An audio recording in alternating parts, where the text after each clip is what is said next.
Hola, bienvenidos todas y todos a una nueva edición de nuestro podcast Hablemos de Ciudad y Arquitectura. En el capítulo de hoy nos acompaña Carlos D'Agostino, ingeniero comercial, máster en ciencia, socio y director de Fondo de Inversión Ancla para la Gestión de Activos Inmobiliarios en USA, en Estados Unidos, director de empresas y startups, presidente del directorio de PropTech Chile y director en la Asociación de Emprendedores de Chile. Bueno, bienvenido, Carlos, a nuestro programa. Y muchas gracias por la invitación. Aparte que entre italianos va a ser más entretenida esta conversa. Es verdad, venimos saliendo de una conversación que ustedes la van a ver con otro italiano anteriormente.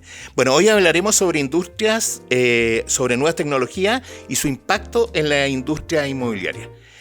Luego, partamos por qué es PropTech y después yo te voy a pedir que hagamos un glosario básico para iniciar la conversación. Entre ellos me parecen que hay términos yo he visto y he leído de ti y hay palabras de uso frecuente que no necesariamente todos saben.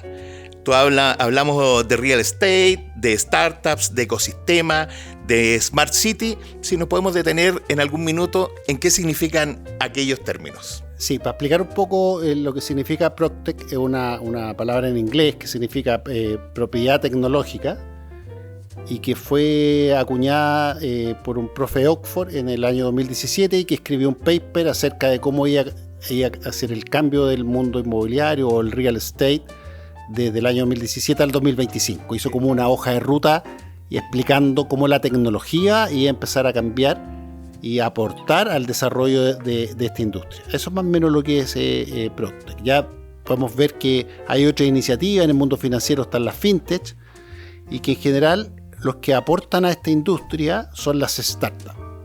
¿Y qué son las startups? Son iniciativas, emprendimientos en realidad de base tecnológica que se prueban con muy bajo costo y si tienen buenos resultados, vienen los inversionistas, invierten plata y son escalables. Un ejemplo para que se entienda en otra industria, Uber. Uber se creó una aplicación, que es una aplicación tecnológica, no necesita tener nada. Las personas tienen su auto, hacen como taxi, pero a través de una aplicación que hace mucho más eficiente, mucho más fácil y mucho más seguro. Ahora, la creación de PropTech tiene que ver con un diagnóstico de la realidad chilena. ¿Cuál es ese diagnóstico inicial del que parten, el que los motiva y decir, ok, aquí algo tenemos que hacer? Esto es un tema planetario, es un tema del real estate en general. Cuando hablamos de real estate y lo que tú me preguntabas delante de los conceptos, el real estate es como lo de arriba, es como la palabra que engloba donde hay propiedades o donde hay infraestructuras construidas. O sea, real estate hablamos de un hospital, hablamos de un colegio, un edificio, sea residencial o comercial, una universidad, donde hay un espacio construido, uno lo llama real estate, ¿ya? Y cuando uno habla de inmobiliario, la gente lo relaciona mucho más con hacer un edificio residencial de venta para gente donde va a vivir, digamos. Pero no es así, la inmobiliaria hace todas las construcciones del real estate, ¿no es cierto? Con respecto a las otras palabras que tú me preguntabas, Smart City es una palabra también en inglés que se empezó hace muchos años atrás en Asia, donde la idea era cómo hacemos ciudades inteligentes. Y ahí entra el mundo inmobiliario, pero ya entramos a hablar con la ciudad, cómo los edificios hablan, esa es como la meta al final. Hoy necesitamos que el edificio hable, que el edificio se conecte con el hospital, con la movilización. Entonces empezamos a ver cómo diseñamos ciudades que empiecen a interactuar e interoperar entre sí para hacerlos más eficientes. Porque si interoperan y yo necesito salir de mi edificio e irme a mi oficina, probablemente me va a decir cuáles son los mejores horarios, cuál es la mejor fórmula de irme, si me voy en bicicleta o tomo un taxi o tomo... ¿Y cuál es la mejor ruta? ¿Y cuál es la mejor ruta? Entonces eso es lo importante de ir desarrollando ciudades inteligentes para ir haciendo también mucho más productivas las ciudades, ir ahorrando costos. Por ejemplo, la ciudad, tenemos que ir pensando ya cómo hacer una ciudad que el costo o que el tránsito del agua sea mucho más eficiente, porque vamos a tener problemas de abastecimiento de agua. Entonces tenemos que ya ir buscando cómo vamos a hacer que el agua circule y a lo mejor circule 2 veces o 3. Y ya hay algunas cosas que se están haciendo, es decir, oye, ocupemos el agua del edificio 2 o 3 veces, pero para otros temas, por ejemplo, oye, la misma agua para lavar la ropa. Entonces la recirculamos, pasan por unos filtros, el agua se limpia, no puede ser todavía para ser como un líquido para ser bebido, pero sí lo podemos ocupar para otras cosas. ¿Y por qué hablas tú, en PropTech se habla con mucha frecuencia de ecosistemas? ¿A qué se refieren exactamente? Sí, hoy día las cosas no se pueden hacer por sí solos. Uno tiene que desarrollar ecosistemas. Y en este caso, estos ecosistemas tenemos que ir interactuando todos, porque cuando ya estamos hablando de ciudades, no estamos hablando de solamente de la tecnología, estamos hablando de que la ciudad tiene que haber arquitectos que piensen cómo desarrollar el urbanismo de la ciudad, tenemos que incluir a la academia, tenemos que incluir al Estado. Entonces todos estos participantes que se empiezan a englobar son los ecosistemas donde vamos a participar, donde vamos a hablar, donde vamos a generar conversaciones y poner temas sobre la mesa de cuáles van a ser las ciudades que queremos en el futuro, pero con pensamiento de futuro, pero con distintos tipos de participantes, para poner las distintas miradas, para ver, oye, cómo generamos sustentabilidad, por ejemplo, en las ciudades. ¿Cómo vamos a hacer eficiencia energética? ¿Cómo vamos a reciclar el agua? ¿Cómo vamos a hacer la gestión de la basura? Y para eso se necesita gente que diga y que ponga sobre la mesa cuáles son los pensamientos que hoy día vamos a poner y vamos a poner en práctica, y le vamos a decir al Estado que estas son las cosas que deberíamos hacer, y estas son las tecnologías que hoy día tenemos presentes en Chile y en el mundo, que van a ayudar a ser mucho más productivo y eficiente esa hoja de ruta que diseñemos. Ahora, el diagnóstico de ustedes como PropTech tiene que ver con el tema de que estamos atrasados en varias décadas. Cuéntanos, en realidad creo que específicamente señalan que son 30 años o alrededor de 30 años.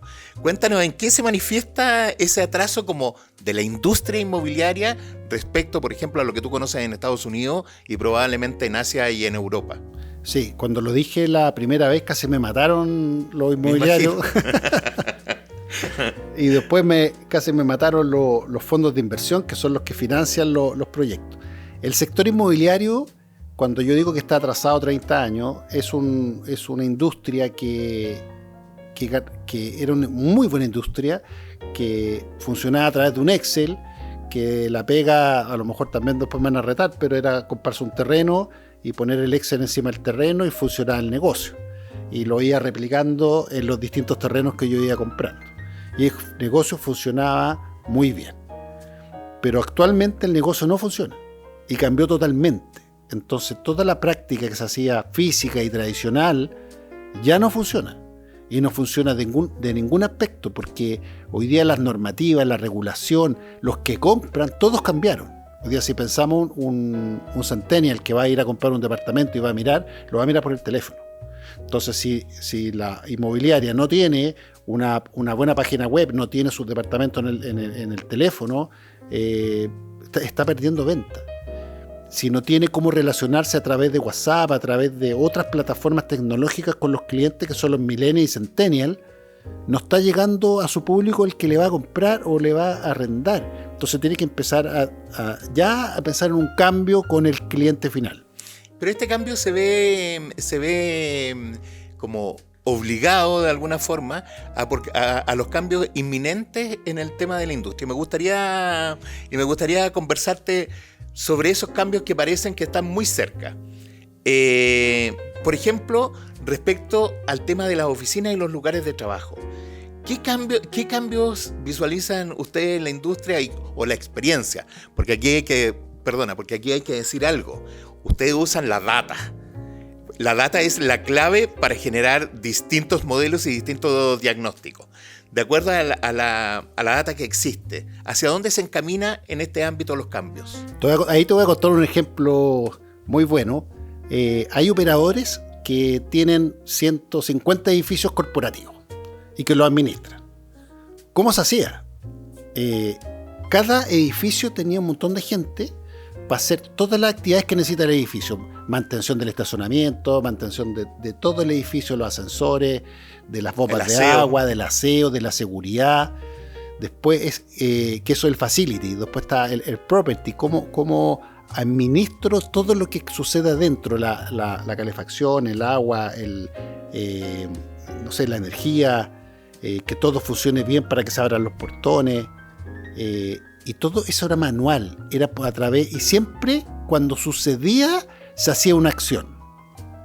Después nos vamos imagínate la cantidad de documentos de eso, facturas a los proveedores, pagos de remuneraciones, el equipo asesor contable, ¿te refieres tú, no? La contabilidad, el pago desde el banco para las transferencias bancarias. Las transferencias bancarias. Entonces, que uno lo mira y dice, sí, suena poquito. Pero detrás de esa cuestión habían 30 gallos metiendo información, mirando las cuentas de la luz de cada unidad, metiéndola en Excel, después pasándosela a otro gallo para que ese gallo tenía que hacer la conciliación, después pasar a otra persona para que tuviera que pagar esas cuentas. Todo eso era automatizable. Claro, y reconozcamos que ahí hay un aumento, o sea, debiera provocarse una rebaja sustantiva en el tema, por ejemplo, de los gastos comunes, ¿no? O sea, más que una rebaja, tiene que ver con cómo esos mismos recursos ocuparlos para otras cosas. Por ejemplo, yo ya automaticé, puse tecnología, empresas startup que hoy día administran con una sola plataforma toda esa información y se hace todo desde ahí. Pagos, remuneraciones, mantenciones, gestión con los proveedores, todo, y eso lo más importante y esto es muy importante explicarlo, que esta es la primera etapa. La primera etapa era digitalizar para tener toda la información en una plataforma, porque antes la información estaba dispersa. Entonces yo quería hacer algo, tenía que buscar esa información, decir, ya, yo quiero trabajar esa información. Hoy día no, pues esa información está en una plataforma. Entonces tengo el dato. Entonces con esos datos hoy día puedo aprender, puedo ir mejorando cosas y puedo a la vez ir avanzando en los nuevos desafíos que tienen los países. Por ejemplo, estos edificios corporativos hoy día tienen desafíos de eficiencia energética. ¿Y por qué lo tienen? Porque sus clientes en general son de afuera. Entonces viene una minera de Canadá y quiere arrendar 7 pisos de un edificio. Y le dice, ¿este edificio tiene eficiencia energética? No tiene, entonces no va a contratar ahí. ¿Por qué no va a contratar? Porque esta compañía en su país tiene un plan de ESG, que es de sostenibilidad, sí, claro, y que tiene que ser trazable donde esté, en cada país que esté. Entonces, si está en un país que no tiene eficiencia energética o no está certificado en algo, pierde la trazabilidad. ¿Te fijáis? Entonces, todo el plan de desarrollo que se creó desde la empresa en su país, este país hoy día tiene que obligadamente ser más exigente y empezar a hacer sustentable el edificio. Pero para hacerlo sustentable tengo que tener los datos, tengo que saber qué pasa con mi edificio, cuánto gasto en luz, cuánto gasto en agua, y para eso necesito los datos y tenerlo en tiempo real. Transparencia y evidencia son, consecuencias más que externalidades positivas de la digitalización. Hay mayor que a la evidencia de las transacciones y hay más transparencia, lo que facilita también, el clima, la interacción de propietarios, etcétera. ¿Esta también ustedes la ven como una ventaja fundamental o no es tan relevante? O sea, es fundamental. Porque yo hoy día, cuando busquen un departamento para arrendar, probablemente van a pedir que los datos y que esos datos estén certificados, decir, oye, yo quiero arrendar un departamento pero que tenga eficiencia energética. Sabemos que hoy día la galla más joven son súper ambientalistas y no van a arrendar un lugar que contamine o que no tenga gestión de la basura, van a preferir un lugar que tenga antecedentes y probado de que el edificio está certificado, que funciona de tal forma. Eso es por el lado, la punta del comprador o arrendador, pero por el otro lado están los inversionistas. Están los fondos de inversión que pusieron plata para hacer ese edificio y que están apostando a 40, 50 años y que no tenían información en el proceso de esos 40 años hacia adelante. Y hoy día la requieren. Y la requieren por varias cosas, porque hoy día están expuestos a multas, están expuestos a cárcel, porque salieron muchas leyes entre caminos de decir, oye, ¿quiénes son los que financiaron este proyecto, este fondo de inversión? Oye, y después se descubrió que el proyecto estaba hecho encima de un humedal. Pero el fondo de inversión no tenía idea. Entonces el fondo de inversión hoy día necesita tecnología para estar monitoreando qué es lo que está pasando en la inmobiliaria.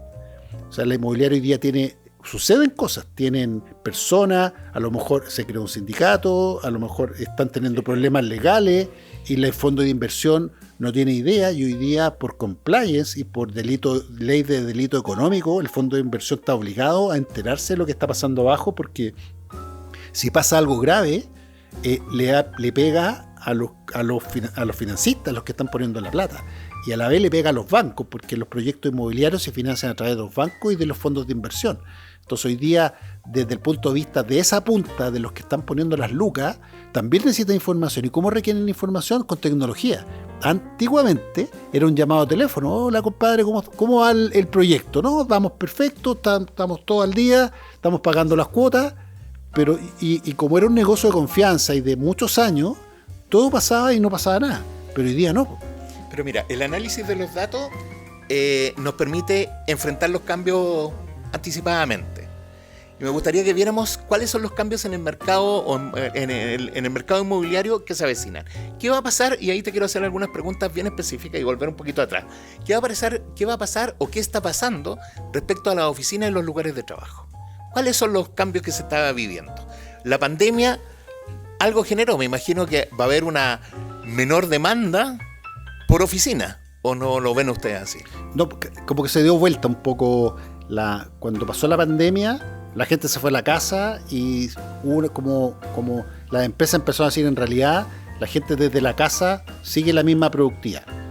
Entonces la gente trabajaba en la casa. Pero cuando empezó a terminar la pandemia, la gente empezó a volver.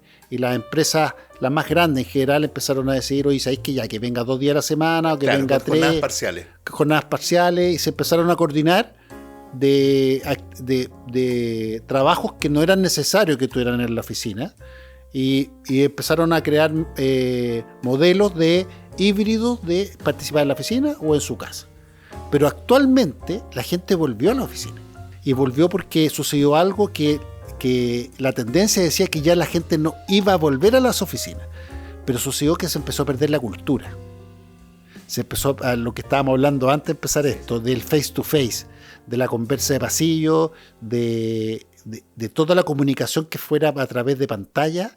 Se empezó a perder un poco esa cultura que la empresa quería transmitir a sus trabajadores. Entonces hoy día hubo un cambio importante. La gente volvió a su oficina. O sea, si hubiésemos, los datos lo que nos permiten decir es, producto de la pandemia, obviamente no se podía ir a la oficina. Primera etapa post pandemia, reducido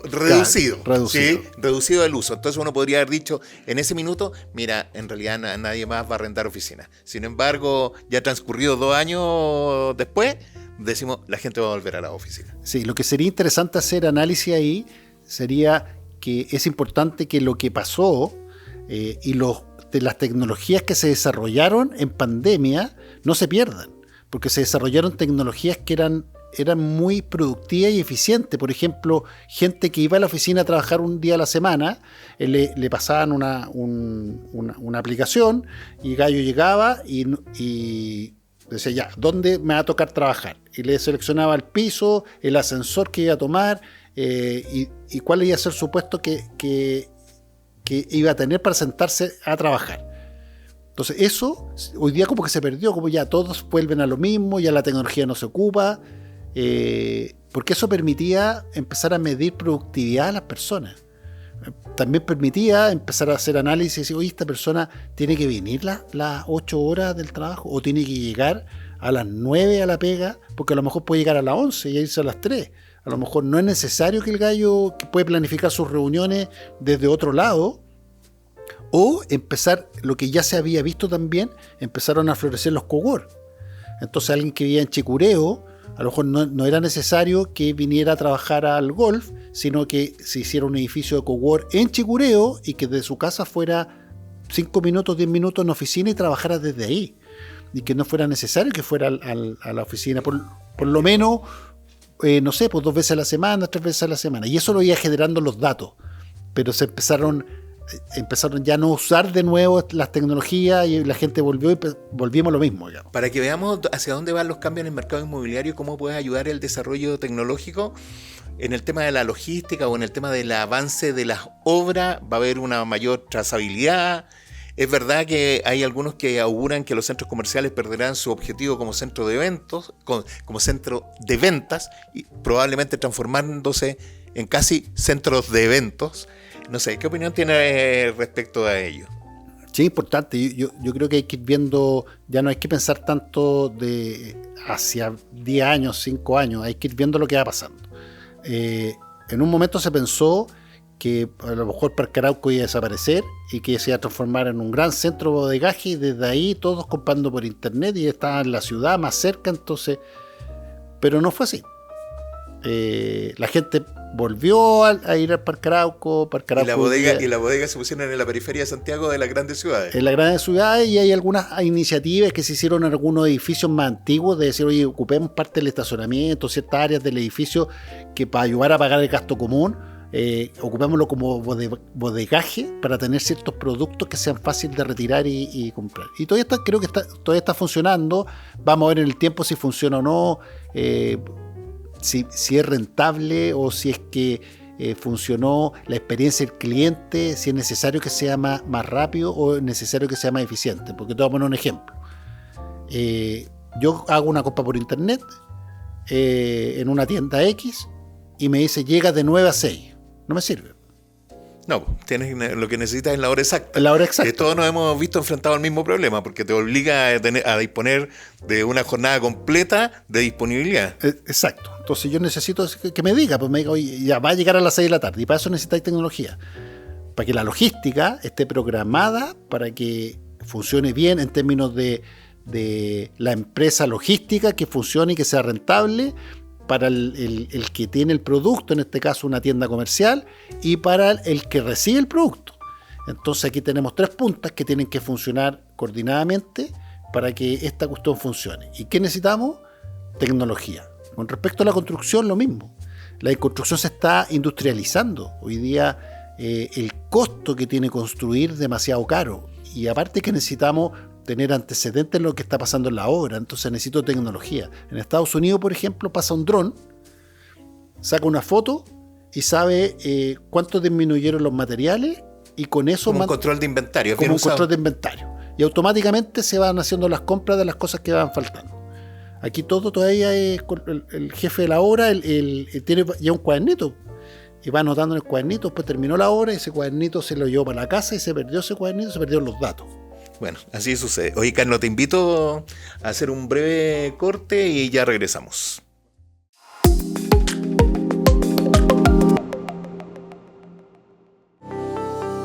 La Facultad de Arquitectura y Ambiente Construido de nuestra Casa de Estudios busca, mediante una formación de excelencia, entregar a Chile y al mundo profesionales con una sólida formación técnica y valórica.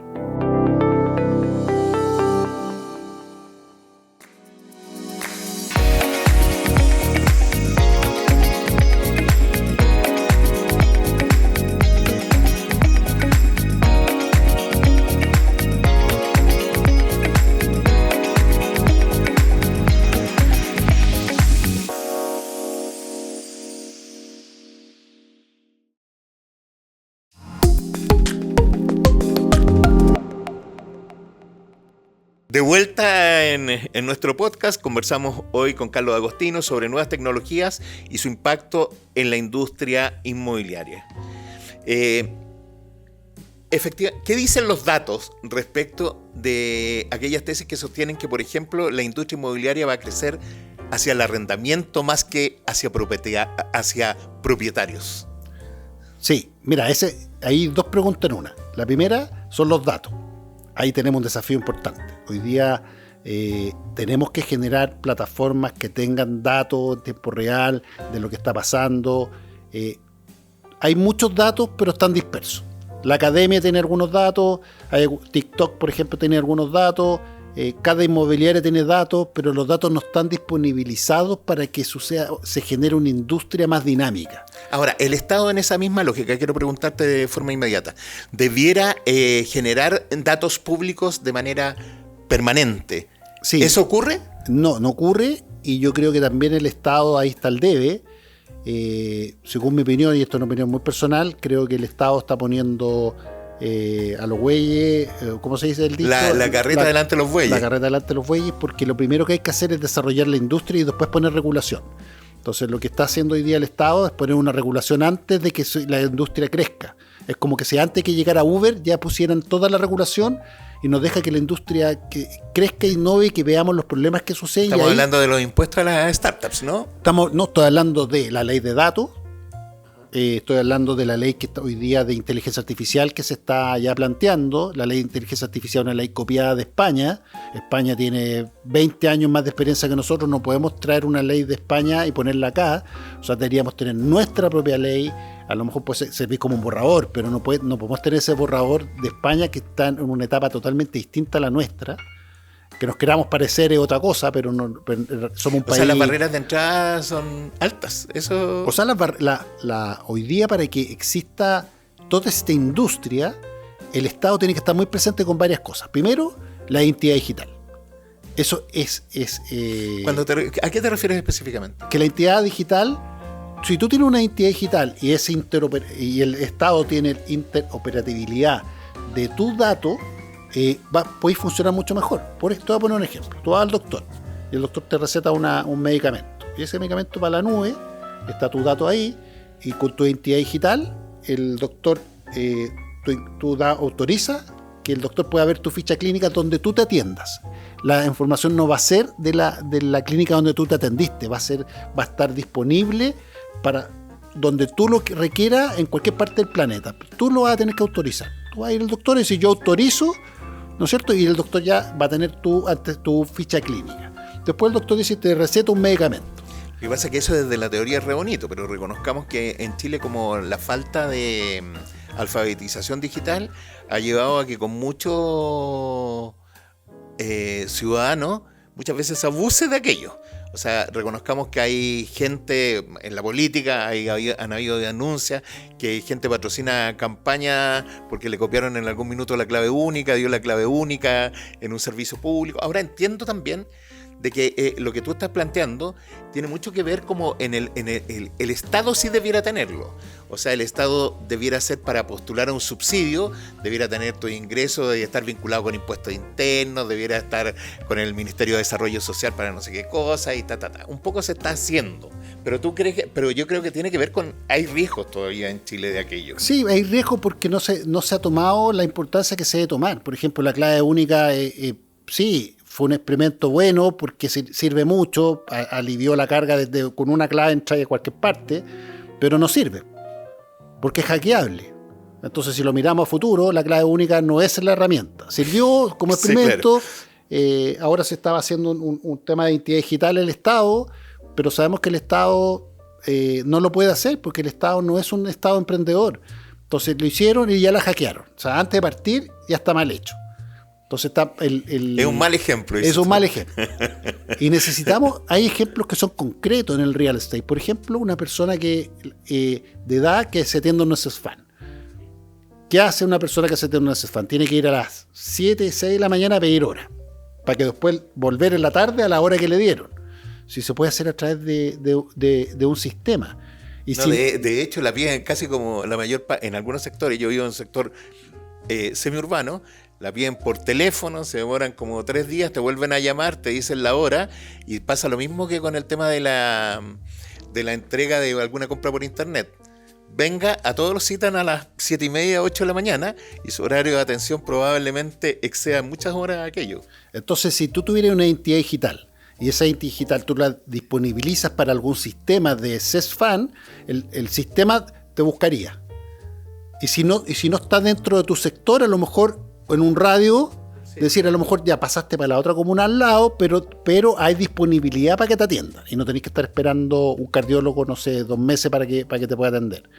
Entonces, la tecnología es vital y la identidad digital que interopere entre los distintos organismos haría las cosas mucho más fácil, mucho más eficiente y al final impactaría en las personas, que sí, es lo fundamental de la tecnología. Si la tecnología no impacta en las personas... Y no impacta positivamente. Positivamente, ¿de qué importa? Evidentemente que tenemos el otro lado, los hackers que están viendo cómo echar a perder esta cuestión, cómo generar miedo en la población, que esto nos va a llevar a la ruina, pero yo soy más positivo. Creo que la tecnología es algo positivo, que si impacta en las personas, vamos a lograr que una buena forma de demostrar que la tecnología es positiva. Oye, ¿cuántas startups relacionadas con la industria inmobiliaria existen hoy en Chile y cuál es su, entiendo que se miden como por nivel de madurez, ¿no? ¿Cómo es el diagnóstico de ustedes? Sí, mira, startup en Chile, hoy día nosotros tenemos mapeada alrededor de 200 startups y en Proctec Chile tenemos 60, que ya están en una etapa un poco más avanzada.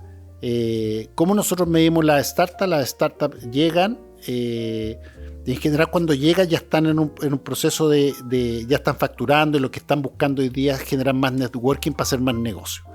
Pero y es porque es un negocio que está todavía en una etapa muy temprana de tecnologías tempranas. Tenemos ya casos de éxito como Home, Capitalizarme. Hay algunas empresas que ya están teniendo éxito usando tecnología. Pero todavía estamos en etapas tempranas. Por eso es que es importante para nosotros a través de Proctec generar este ecosistema. Para agarrar, ahora se sumen.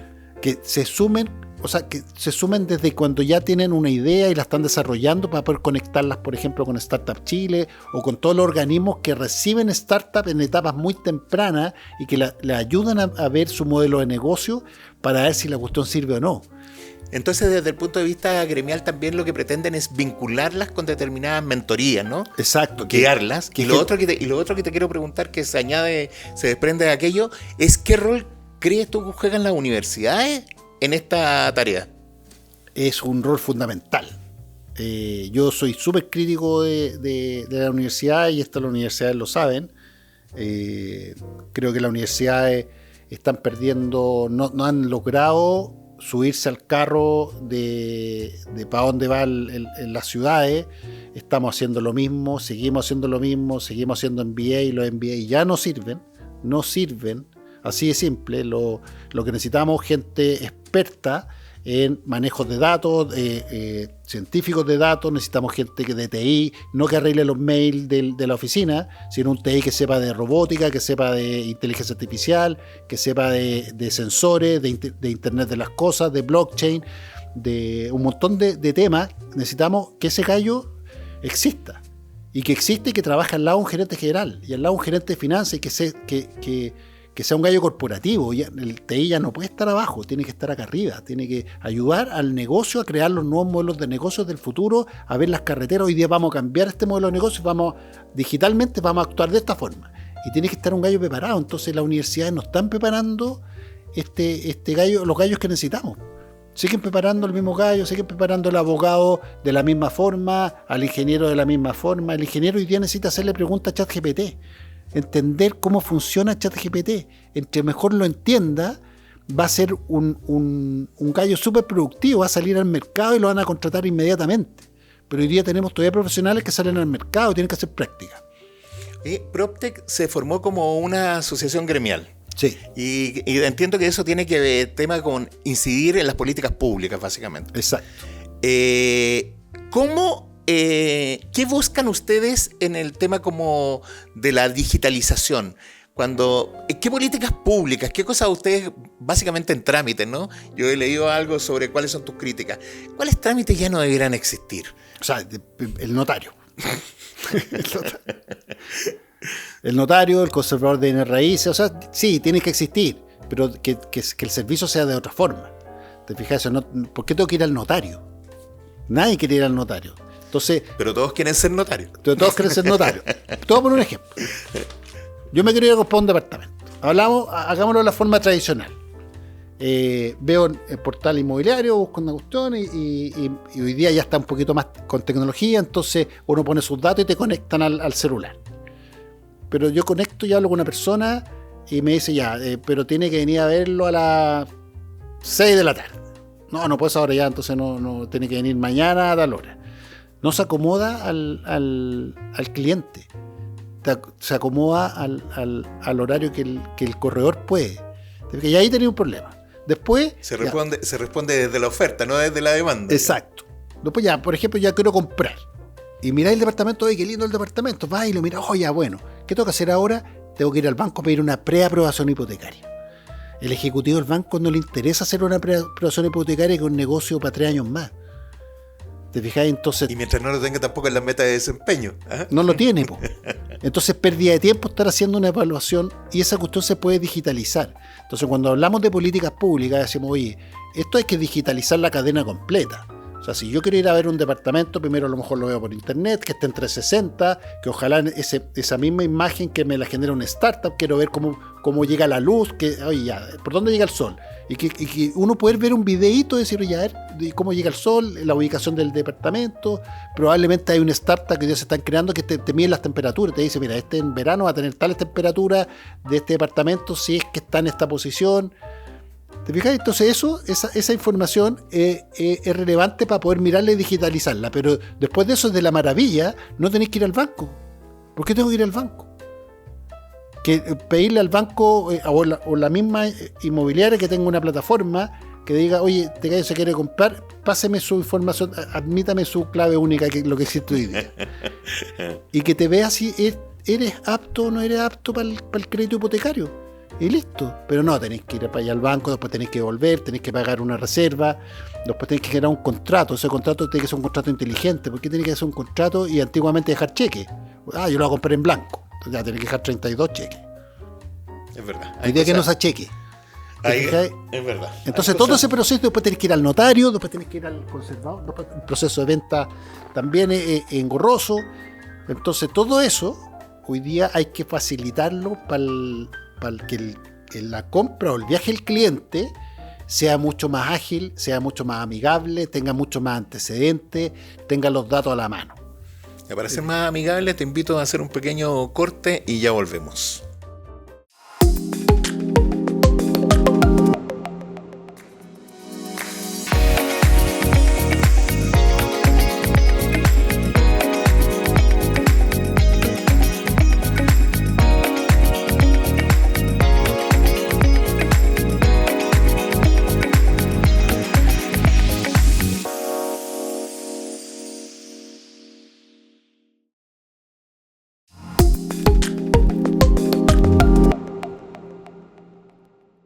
Bien, de regreso en Hablemos de Ciudad y Arquitectura. Hoy conversamos con Carlos D'Agostino, ingeniero comercial, emprendedor, presidente del directorio de PropTech Chile, director de la Asociación de Emprendedores de Chile. Bueno, ha sido esto una interesante conversación sobre el tema de cómo acelerar la innovación tecnológica y digital, básicamente en la industria inmobiliaria. Me gustaría saber si requieres precisar algo, ahondar en algún concepto. Sí, yo solamente creo que la pandemia ayudó a que esto se acelerara. Creo que ya el sector inmobiliario entendió que hay algo que hacer, todavía no entienden qué, así que yo los invito a participar de los eventos de PropTech Chile. Hay cosas que hay que hacer, que hay que abrir un poco la mente. Esto no es un cambio, no vamos a cambiar, no vamos a ser diferentes en 6 meses más. Esto es un proceso de cambio que nos vamos a demorar, pero hay que subirse a ese tren de la innovación y empezar a mapear, a ver qué otras alternativas hay a la que se hace hoy día. Esa es como la invitación a la industria inmobiliaria, que se sume. Ya hay empresas que lo están haciendo y que están investigando bien cómo hacer estos temas y que le están metiendo cabeza y que están poniendo una persona a cargo de estos temas, pero sin embargo, así de todo, uno a veces conversa con uno que está más abajo y te dice, no, nosotros estamos haciendo una PropTech acá adentro. ¿Para qué? Si ya existe la solución afuera, búscala afuera y pruébala y ve si funciona o no funciona, pero no se pongan a desarrollar innovación dentro de las empresas y ya existen algunas que puedes probar, porque no es tu core del negocio estar haciendo innovación, tu core del negocio es construir y vender departamentos. Bueno, Carlos D'Agostino, muchas gracias nuevamente por habernos acompañado en este capítulo. Éxito en toda la gestión y los desafíos para adelante. Y a todas y todos, muchas gracias por escucharnos y vernos. Los invitamos prontamente a un nuevo capítulo de nuestro podcast Hablemos de Ciudad y Arquitectura. Este y otros capítulos los podrán también reproducir en nuestro canal de YouTube y en Spotify. Hasta pronto y muchas gracias. Muchas gracias, Carlos. Muchas gracias a ti, Gino, por la invitación.